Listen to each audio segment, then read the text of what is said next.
علی علی حق ہے، علی حق ہے، علی حق ہے، علی علی جدھر حق ہے ادھر یہ مقرب درگاہ ہے۔ میرے مولا ایک رستے سے گزر رہے ہیں، مولا امام جعفر صادق علیہ السلام۔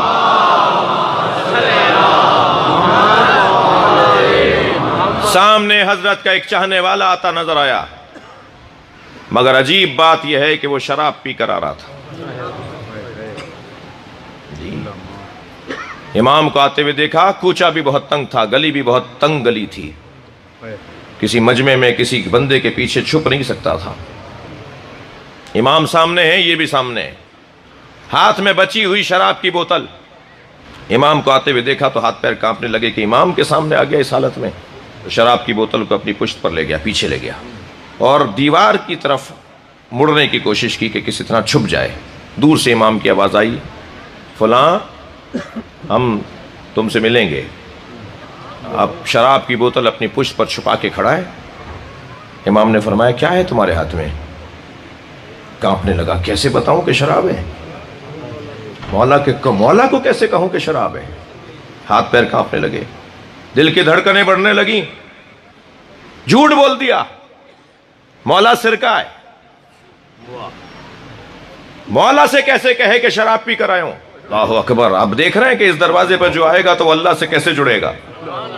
کہنے لگا مولا سرکہ ہے میرے ہاتھ میں۔ حضرت نے فرمایا میرے ہاتھ پہ ڈالو۔ اب اور دھڑکنیں بڑھنے لگی، ایسا لگ رہا تھا جیسے روح قبض ہو جائے گی۔ مولا کے ہاتھ پہ کیسے ڈالے؟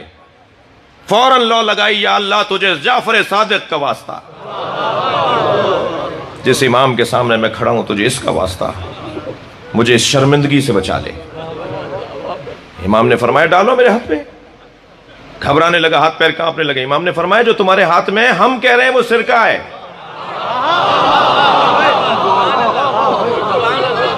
میں ان لوگوں سے مخاطب ہوں، میں کوئی تشویق معصیت کرنے کے لیے ممبر پر نہیں آ سکتا کہ گناہوں کے کوئی حوصلہ افزائی کروں، گناہ گاروں کو حوصلہ بخشوں، نہیں، مگر گناہ گاروں کو مایوس کرنا بھی اس ممبر کا کام نہیں ہے۔ اگر کوئی گناہ ہو گیا ہے، کوئی خطا ہو گئی ہے، کوئی غلطی ہو گئی ہے، نہیں ہونا چاہیے، بھئی غلطی ہے تبھی تو چھپ کے کر رہے ہو۔ اگر صحیح بات ہوتی، عبادت ہوتی، کام صحیح ہوتا تو سب کے سامنے کرتے نا۔ یہ مخفی کرنا اپنے کام کو بتا رہا ہے کہ ہم پشیمان ہیں، نادم ہیں، یہ اچھا کام نہیں ہے۔ اللہ اکبر۔ تھکے بیٹھے تو نہیں ہیں؟ ایک بہت بڑا نام ہے حضرت آیت اللہ محمد حسین بروجردی علی اللہ مقامہ۔ جی حرم حضرت معصومہ میں بالائے سر کی طرف جب جائیں گے، مسجد اعظم کی طرف جب آپ رخ کریں گے تو وہاں حضرت آیت اللہ بروجردی کی قبر ہے، مزار ہے۔ حضرت آیت اللہ بروجردی صاحب کرامت مجتہد، حضرت آیت اللہ عراقی، یہ آیت اللہ العظمی عراقی نہیں، آیت اللہ احمد عراقی، یہ محمد علی عراقی تھے، احمد عراقی حافظ نہج البلاغہ اور حافظ صحیفہ سجادیہ تھے۔ میں کچھ محفلوں میں ان کی خدمت میں بیٹھا ہوں، آیت اللہ تقیئی کے گھر پر یخچال قاضی میں ان کی خدمت میں تھا، تو انہوں نے جو مجھے خود میں نے سنا ان کے کان سے، وہ آیت اللہ بروجردی کے خاص شاگردوں میں سے تھے۔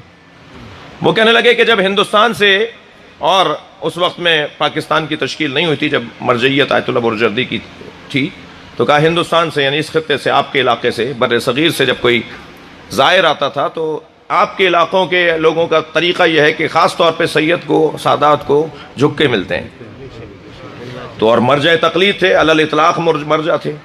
جب آیت اللہ بروجردی سے کوئی جھک کر پاکستانی یعنی بر صغیر کے لوگ ملتے تھے تو ان کے ہاتھ میں چھوٹی سی چوب ہوتی تھی، ایک عصا ہوتی تھی ان کی، تو وہ مارتے تھے، روکتے تھے کہ نہیں میرے پیروں کو ہاتھ نہیں لگاؤ۔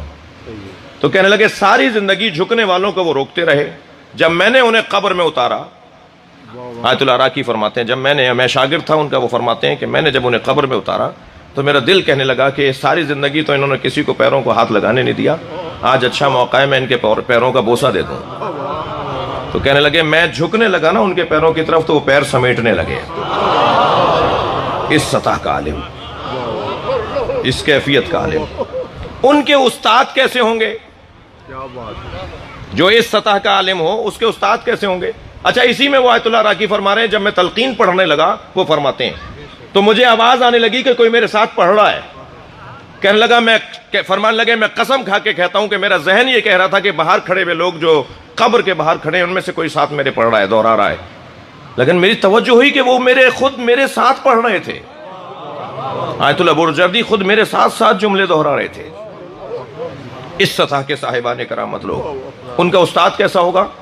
ان کے استاد کا نام ہے آیت اللہ قشقائی، اصفہان کے اور قشقا کے رہنے والے آیت اللہ قشقائی. 40 سال تک موسیقار گٹار بجاتے ہیں، تار بجاتے ہیں، گاتے ہیں، بجاتے ہیں، ڈھول بجاتے ہیں، مجمع جمع کرتے ہیں، گانا سناتے ہیں، سکے مل جاتے ہیں، چوراہوں پہ چوکوں پر چاراہوں پر کھڑے ہو کر کچھ موسیقی کا اظہار کرتے ہیں. کوئی تعلق دین سے نہیں، دور دور تک کوئی تعلق شریعت سے نہیں. وہ تار ٹوٹ گیا جو تار بجا بجا کے گانا گاتے ہیں، گٹار کا تار ٹوٹ گیا، روزگار ہی بند ہو گیا. آ گئے اصفہان کے شہر میں، چوک پر پہنچے تو ایک موچی بیٹھا ہوا تھا، چوک کے اوپر بیٹھا ہوا تھا. اس کے قریب جا کے کہنے لگے بھائی میری یہ آلت موسیقی جو ہے، آلہ موسیقی جو ہے، اس کا تار ٹوٹ گیا ہے، کوئی کاریگر جانتے ہو اس شہر اصفہان میں تو یہ تار جوڑ دے؟ اس موچی نے پیروں سے لے کے سر تک دیکھا اور کہنے لگا تمہارا تار جو اللہ سے ٹوٹا ہوا ہے اس کے جوڑنے کی فکر ہے؟ بس یہ جملہ اتنا اثر کر گیا کہ زمین پر بیٹھ گئے. کہنے لگے یہ تار کون جوڑتا ہے؟ تم نے سچ کہا ہے، میرا تار تو ٹوٹا ہوا ہے، میرا تو اپنے اللہ سے کوئی تعلق ہی نہیں ہے، یہ میرا تار کون جوڑے گا؟ تو مدرسے کی طرف اشارہ کر کے کہا وہ جو سامنے دروازہ دیوار نظر آ رہی ہے یہ مدرسہ ہے، اس کے اندر بہت سارے بزرگ بیٹھے ہوئے ہیں، یہ سب تار جوڑنے والے. پہنچ گئے مدرسہ اصفہان میں، اور نہ صرف ایک مجتہد عالم بنے، اتنے بڑے عارف بنے کہ بروجردی جیسوں کے استاد بنے. عزیزو مسئلہ ہی سارا تار جوڑنے کا ہے. مسئلہ ہی سارا یہ ہے کہ کیسے میرے رب سے تعلق ہو جائے. یہ تعلق کوئی اور نہیں کروا سکتا. خبردار کسی اور دروازے پہ جانا نہ شرعن جائز ہے نہ عقلاً جائز ہے. میں دھڑلے سے سینہ چوڑا کر کے کہہ رہا ہوں اہل بیت کے علاوہ کوئی اللہ تک پہنچا ہی نہیں سکتا. علی علی حق ہے، علی حق ہے، علی حق ہے، علی علی جدھر حق ہے ادھر مولا، جدھر حق ہے ادھر مولا، جدھر مولا ادھر حق ہے.